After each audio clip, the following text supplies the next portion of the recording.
The Metal Trades Industry Association first approached the state government in May 1984, saying workers' compensation premiums are so high they are a disincentive to employment and investment. Following this, minor adjustments were made.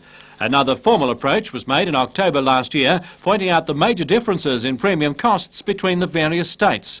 MTIA Regional Manager John McKenzie. The cost of premiums at the moment are far too high in relation to other states. We believe that the cost of the current system and the cost of premiums is a disincentive to employment and investment in New South Wales. The Section Committee in Newcastle has decided to run with a series of advertisements to emphasise this concern of industry about the high cost of premiums. What we're seeking specifically is the abolition of common law recovery. We're seeking a statutory limit on workers' compensation payouts of $70,000. We're seeking a limit of the restriction, I should say, of hospital and medical charges to the scheduled fee.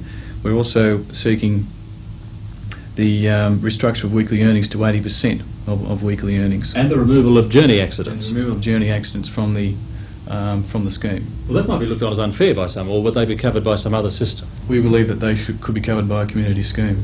Well, just when is your organisation hopeful of seeing some result from its campaign?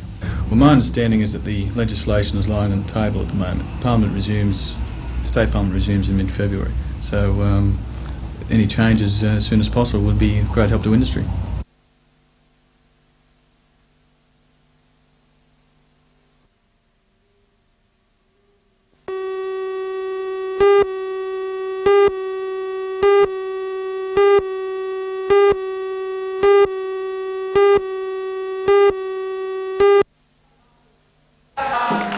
When the $250 administration charge was introduced, students in Newcastle took to the streets in protest. Now, just weeks from enrolment, the reality of finding not only that amount, but also the normal student charges of $174 is beginning to be realised. Something over Vice Principal of Newcastle University, Professor Ken Dutton, says the university wants to ensure that no students drop out through inability to meet the costs by offering more than $125,000 in interest-free student loans this year. There's no way they can avoid the charge if they're required to pay it.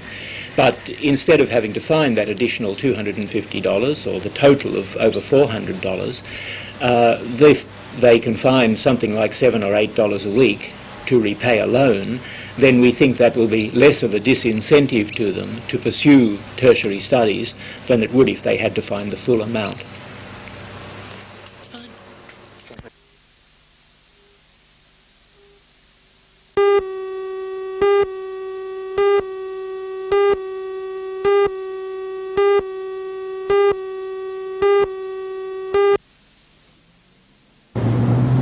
The obelisk bore the brunt of the lightning strike, breaking off the top and gouging a huge split in the structure. Now the Hunter District Water Board has erected the scaffolding and expects to begin repair work next week. The obelisk tip has been given to the Maritime Museum and, according to curator Pip Linnell, will be part of the museum's next display. We're going to set up a display on navigational aids and lead lights within Newcastle. And the obelisk was part of around the 1850s it was erected, as obviously everybody knows, and it was to replace two windmills that were at that site. And I understand the actual makeup of the obelisk has something to do with Fort Scratchley as well. Well, we have to look into that a bit more closely, but apparently the stone used for the obelisk was taken from a certain hard stone that was found at the bottom of Fort Scratchley, known as Beacon Hill at that time.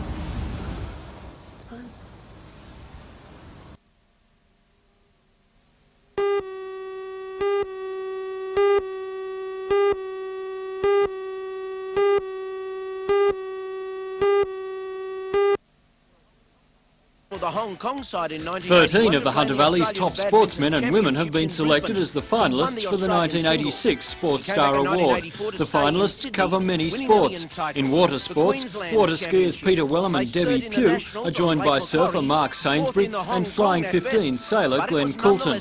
Cricket is represented by Sally Griffiths and last year's Sports Star winner Bob Dutchy Holland.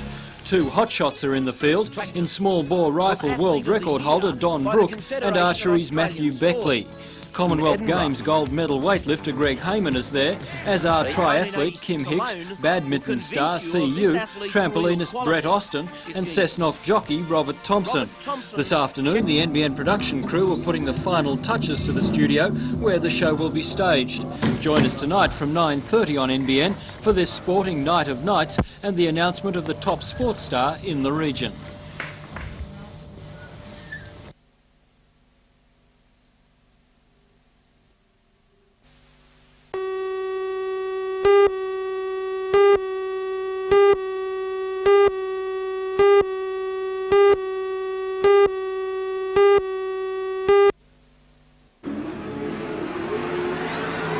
Smith got the better the Yanks took the lead in the first heat and led by 2 points until heat 6, when Australia came back with a 5-1 score to lead by the odd point. It was only short-lived, however, when the Americans evened the score in heat 7, with a powerful drive by US team captain Rodney Combs. And it was in heat 12 when Ray Godsey and Danny Chamberlain took a 4-2 to take America into the all-in final with a 2-point lead. With the 8 cars rushing for turn 1 in the 10-lap final, the Test match could have gone either way, with some hard racing from both camps. But it was Combs who took the checkered flag from Australia's John Smith and Mick Rowell, and the USA's Donnie Moran in 4th place. It looked like Australia had won the Test match. A count back on the minor placings confirmed that it was America on 45 points, who'd won by just the 1 point, making the series 1-1, with a third and final test to be held next Sunday.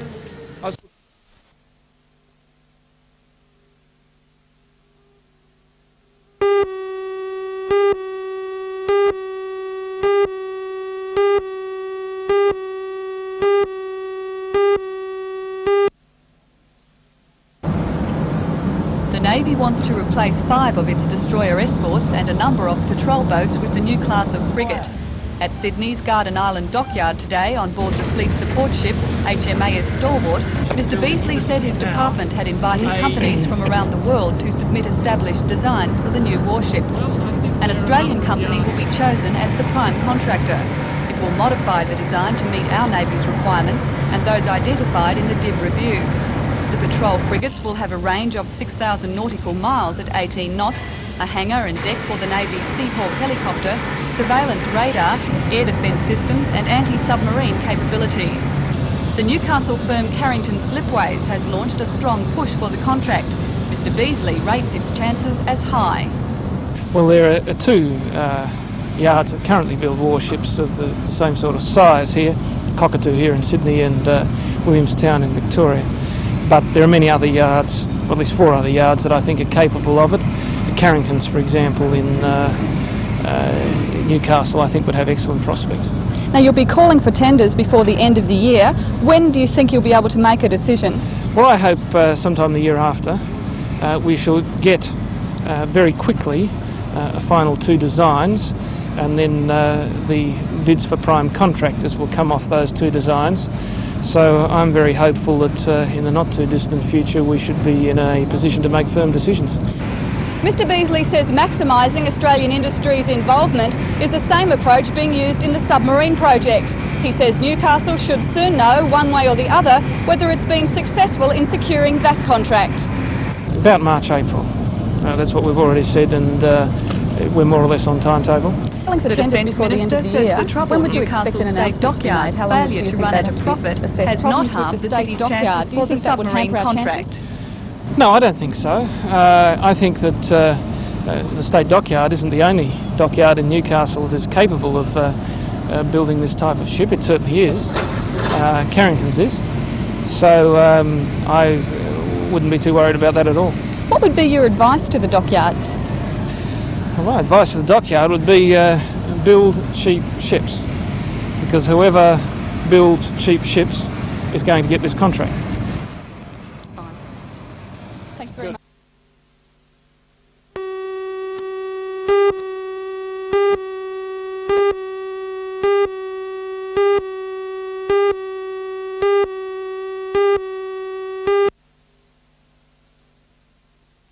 The rules of the game are similar.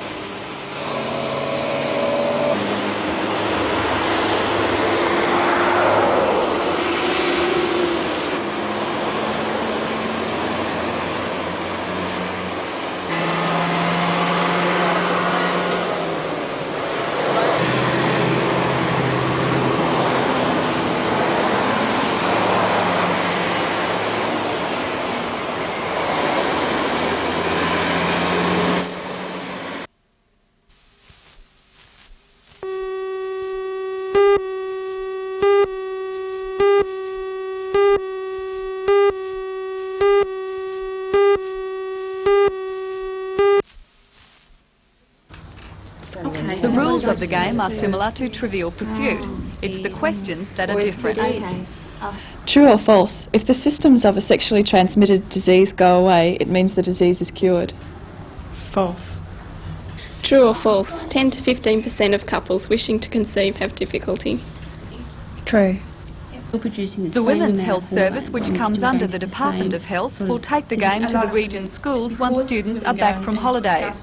It will be up to the Education Department and the individual schools to decide if they want to participate in the pilot program. The Health Service says the game is suitable for children aged 12 years and over and should be played in the presence of a nurse from the department. The Health Service says it's not anticipating objections to the game. We think the game's been very sensitively devised. We know that the students need the information and we're not expecting objections. Are you concerned that the game may encourage young students to experiment? I very much doubt it. Because the game's designed to give information. And I think the more knowledge and awareness people have, the more likely they are to withstand peer pressure, to experiment with sex early. The students who gave the game a trial run today also gave it the nod of approval. Well, it doesn't embarrass me because, I mean, you've got to learn these things and you can't really hide it. You know, you've got to learn things about it, and I don't find it embarrassing. It's really good. It's a good way of learning things. It's more fun than just being told the things. It's a better way of learning. Is it hard? Some of the questions are...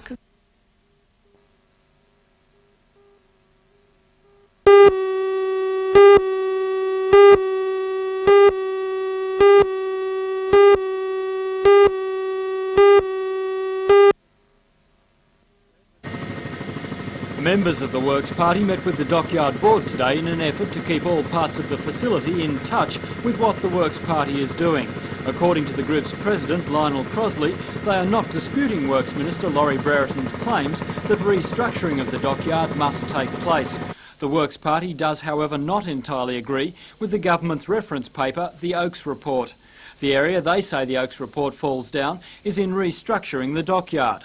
The Works Party will meet the Director of Public Works, Ron Christie, in Sydney on Friday to discuss their submissions on restructuring.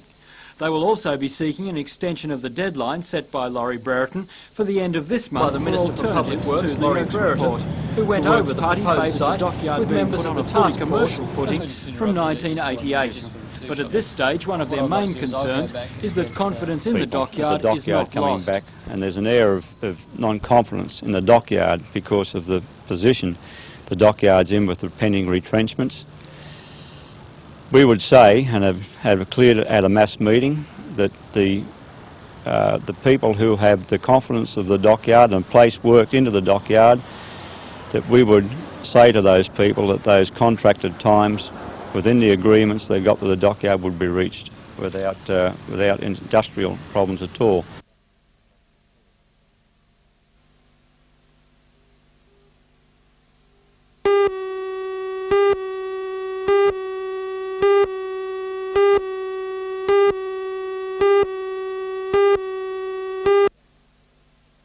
A viable operation. Since the Oaks report was released, it sparked widespread comment on the dockyard's future.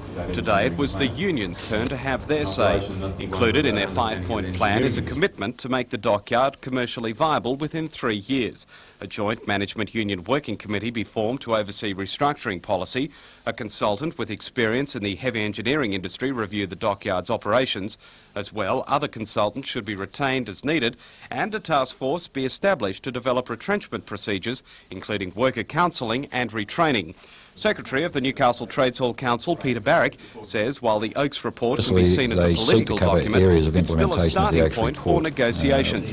But he says it remains inadequate in areas such as management and work practices, the future of the workforce and the dockyard's overall operations. Well, it neglects to some degree the freeing up of the management, so it's able to operate the facility over there in an area that's very competitive. He doesn't deal with the property over there, not at all within the report. We have a factory over there that once upon a time employed 2,700 workers. There's a lot of idle buildings over there, a lot of idle real estate. They're accounted against the dockyard and are making a significant contribution to the overheads of the place. You've talked about this being perhaps the last opportunity the dockyard has to get its house in order. What do you mean by that? Well, I think it is. I think that once we reduce the workforce down to 180, it's at a level where it can't be reduced any further. And unless we deal with those problems I've just mentioned, those overheads, they're going to accumulate at a far quicker rate with a reduced workforce. So the next time we sit around the table, I don't see that there'll be any question about reductions. We'll be talking about closure and methods by which that's done. The unions will take their proposals to the Director of Public Works in Sydney tomorrow, and if they're adopted, the union hopes their plan could contribute to the successful restructuring of the dockyard's operations. Jim van Oglesworth for Eyewitness News.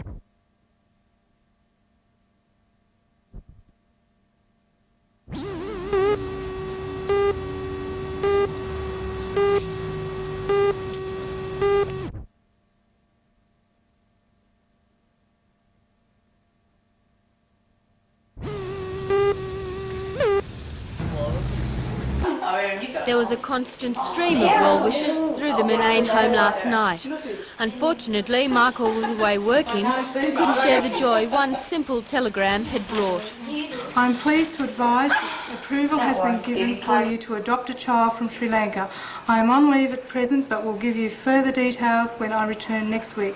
Looking forward to meeting you on my return to Sydney. Best wishes, John Aquilina, Minister for Youth and Community Services. The extraordinary story of Sue and Michael's right to adoptive parenthood began last November. It was then they received the news through the Youth and Community Services Department that the Korean government had deemed them too overweight to adopt a Korean baby. And what about Youth and Community Services? Have they been supportive in this battle of yours? Well, they've stood their ground, but just the last couple of days they've been quite good to us. Our social worker especially has helped us the last couple of days. The Murnanes, desperate for a child, switched their search to Sri Lanka, and the telegram yesterday conveyed the news that they'd passed full medicals, allowing them to adopt from that country. But Sue and Michael, who say they're happy in the shape they are angered that their weight should have been such an issue for parenthood. It shouldn't be. I feel that if you can prove that you're healthy, there shouldn't be any restriction. I know people that are a lot bigger than Michael and myself who've got children, and it doesn't bear on them, you know, they're just as good a parents because of their weight. The Murnanes will meet with the Youth and Community Services Minister, Mr Aquilina, next week and hope to bring a baby home to Aberdeen in the next few months. Cheers. Ready?